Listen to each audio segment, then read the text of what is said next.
Ito kaya sibuyas na ganyan kalaki nilagay. Madurong patatas nilagay. Ako ng bawang nilagay. Ako ng kamote nilagay. Pati yung basahan sa nilagay.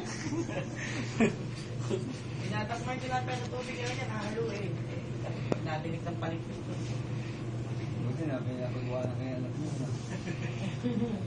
Ito yung dumay-dalang pasyente, isa o TB, isa o malaria. Hindi tatabagan ganyan pagka patuloy na. Alaga-alaga yun. Ito, pang slaughterhouse to. Dahil pa sa Uy, mahirap ako kaya. Oh, may H1N1. Yeah, delikado yan. Hirap na makuha sa lolo.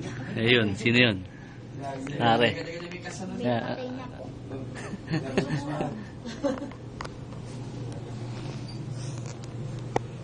Sige, kaya masagay. Sawa na. Ano,